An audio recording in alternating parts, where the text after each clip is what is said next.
আমরা একচল বিশিষ্ট দ্বিঘাত সমীকরণ এই অধ্যায়টি নিয়ে আলোচনা করছি। সো আজকের লেকচারে আমরা দেখি 1.2 এর 4 নম্বরের যে প্রবলেমগুলো রয়েছে, অর্থাৎ 4 নম্বরের যে সমাধান করিগুলো রয়েছে, সেই সমাধান করি আজকে আমরা প্রথম নম্বর সমাধানটা নিয়ে আলোচনা করব। সো দেখো, আমাদের একচল বিশিষ্ট দ্বিঘাত সমীকরণের আমরা আকার কি জানি? a x square plus bx plus c সমান 0। এবং এই যে একচল বিশিষ্ট দ্বিঘাত সমীকরণ রয়েছে তাকে সমাধান করার অর্থ কি? সমাধান করার অর্থ হচ্ছে আমাদের যে x চলরাশি রয়েছে সেই x চলরাশির মানগুলোকে নির্ণয় করা। এই একচল বিশিষ্ট দ্বিঘাত সমীকরণে চলরাশি রয়েছে x, এবং এই একচল বিশিষ্ট দ্বিঘাত সমীকরণে যদি আমরা x এর পরিবর্তে y লিখি তাহলে আসবে কীরকম? a y square plus by plus c সমান 0। যেখানে a b c হচ্ছে আমাদের ধ্রুবক এবং এর মান শূন্য নয়। এখানে আমাদের কি আছে? এই সমীকরণে y হলো আমাদের চলরাশি। তাহলে y যদি চলরাশি হয় তাহলে এই দ্বিঘাত সমীকরণকে সমাধান করার অর্থ হচ্ছে আমাদের y এর মানগুলোকে নির্ণয় করা। তাহলে প্রথমে দেখো, আমরা এই যে দ্বিঘাত সমীকরণ রয়েছে, এই দ্বিঘাত সমীকরণটাকে এই আকারে নিয়ে আসবো, নিয়ে আমাদের যে বিভিন্ন পদ্ধতি রয়েছে সমাধান করার, সেই বিভিন্ন পদ্ধতি অবলম্বন করবো। তাহলে প্রথমত রয়েছে দেখো আমাদের যেখানে ওয়াই স্কোয়ার রয়েছে, ওয়াই স্কোয়ার রয়েছে, তাই চলরাশিগুলোকে একদিকে নিয়ে আসবো। তাহলে এটা আসছে আমাদের 3y square minus 2y square আছে, ডান দিকে হয়ে যাবে এটা আমাদের প্লাস ওয়াই স্কোয়ার সমান, এদিকে দেখা আছে আমাদের 160 মাইনাস 20 আছে, ডান দিকে গেলে প্লাস হয়ে যাবে। তাহলে 160 মাইনাস 20 ডান দিকে নিয়ে যাচ্ছি প্লাস 20। সো দিস ইমপ্লাই 3 আর 2 হয়ে যাচ্ছে আমাদের 5।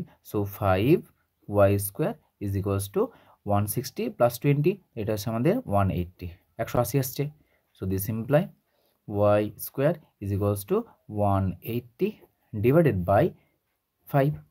এইখানে আমাদের ওয়াই স্কোয়ার যে চলরাশি ছিল সেই চলরাশির সঙ্গে 5 গুণের আকারে ছিল, ডান দিকে পাঠালাম। তাহলে আমরা বাম দিকে গুণের আকারে ছিল, ডান দিকে পাঠিয়ে দিলাম। তো ডান দিকে পাঠিয়ে দিলে কত হলো? আমাদের ভাগ হয়ে গেল, অর্থাৎ আমরা উভয় পক্ষে আমরা 5 দ্বারা ভাগ করলাম। তাহলে এখানে কত পাচ্ছি আমরা? কাটাটি করো, 5 5 3 5 15 5 6 30, তাহলে আমরা পাচ্ছি 36। So this imply y is equals to, ধরো ওয়াই স্কোয়ার রয়েছে, তাহলে ওয়াই স্কোয়ার সমান কত পেলাম? 36। So this imply y is equals to, শুধুমাত্র একটা চলরাশিতে কনভার্ট হয়ে গেছে। তাহলে ওয়াই স্কোয়ার সমান যদি 36 হয় তাহলে ওয়াই মান কত হবে? ওয়াই স্কোয়ার রয়েছে, তাহলে স্কোয়ারটা ডান দিয়ে গেলে আমরা জানি যে প্লাস মাইনাস বর্গমূল 36 হয়ে যাবে, প্লাস মাইনাস 6। অর্থাৎ আমরা ওয়াইয়ের মান কত পেলাম? ওয়াইয়ের মান পেলাম একটা +6, একটা -6। অথবা এভাবে না করে যদি আমরা বাম দিকে নিয়ে আসি তাহলে কত হবে এটা আমাদের? ওয়াই স্কোয়ার মাইনাস 36 সমান 0। দেখো, এটাকে আমরা স্কোয়ার মাইনাস বি স্কোয়ার ফর্মুলাতে লিখতে পারি। তাহলে কত হবে? Y square minus 6 square is equals to 0। This imply y plus 6 into y minus 6 সমান 0। এখান থেকেও দেখো আমরা কী পাচ্ছি?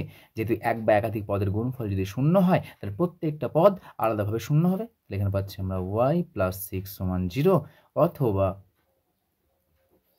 ওয়াই মাইনাস 6 সমান 0। এখান থেকে মান পাচ্ছি আমরা, ওয়াইয়ের মান পেলাম -6, আর এখান থেকে ওয়াইয়ের মান পাচ্ছি আমরা +6। দেখো, এভাবেও আমরা সমাধান করে কত মান পেয়েছি? +6 -6।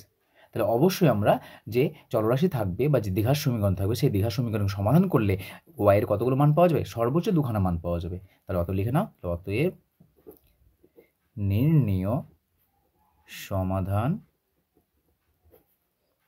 ওয়াই সমান -6 এবং ওয়াই সমান +6। এটা হলো আমাদের নির্ণয়ের সমাধান। তাহলে এইভাবে দ্বিঘাত সমীকরণগুলিকে সমাধান করে ওয়াইয়ের মান নির্ণয় করব।